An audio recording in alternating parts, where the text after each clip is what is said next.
Welcome, welcome, welcome to Dropping a Morning Log with Jivko. So yesterday I was talking with one of my buddies, talking about some black hole and universe theories, stuff like that. You know, he was talking about something along the lines of, you know how at CERN, the largest hadron collider, so the basis of it was, from what I understand, they were trying to recreate the Big Bang to see what happened, how it happened, and what is the result of it. And then something that I kind of brought up was, like, what if the Big Bang wasn't necessarily a bang?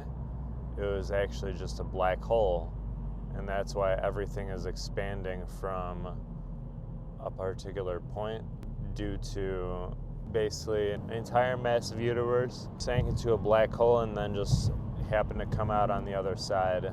So a black hole sucks things into it, but what would be on the other side of a black hole spitting things out? Black fountain? I don't know. A black geyser, that's what we'll call it.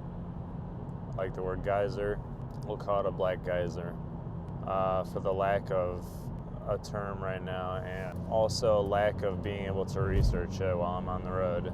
So let's just leave it at that for now. So the black geyser could be the potential theory. Instead of like it being a big bang, it could have just been, you know, the idea of that's just the other side of the black hole.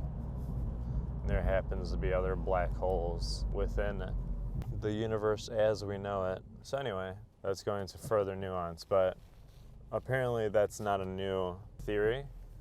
People have already considered it, which I'm sure they have, because I'm definitely not that smart to be thinking of these theories for the first time in humanity.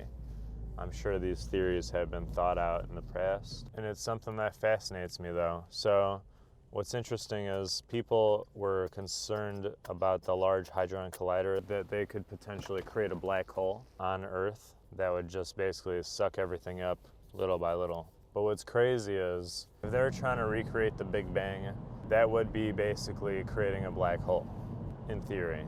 Assuming the Big Bang wasn't a Big Bang and it just happens to be a black geyser erupting an entire universe out of it, you know, through a little wormhole that just happens to be as big as the tip of a pin. And then that led to some other ideas that I kind of just ended up blurting out, which was like, if we even went through a black hole, would we even know that we went through a black hole?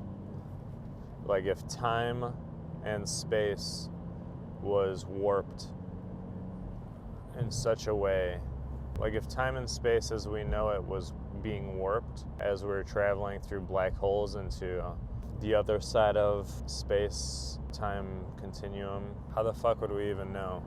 And would we even know if the fabric of space itself actually got warped down to a pinpoint and then expanded again?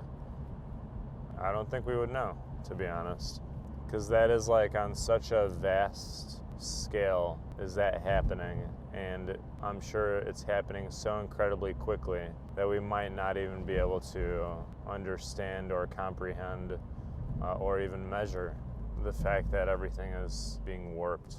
I don't know, we might be able to measure it, but that'd probably be quite a feat. We would have to talk to some really smart people to figure that one out.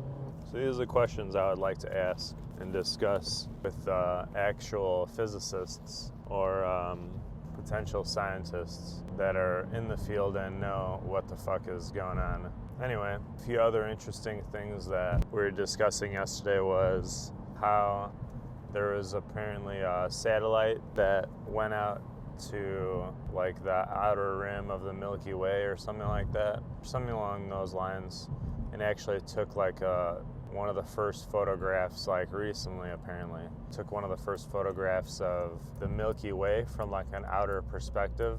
What's interesting is that it's flat. It's like a flat plane of stuff orbiting its own like little black hole. It's pretty interesting to think about and kind of insane to consider it. It's kind of nuts, yo.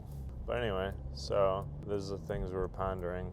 other than that. Those are just like conversations to explore at a better suited time with the right individual or individuals. So anyway, adios.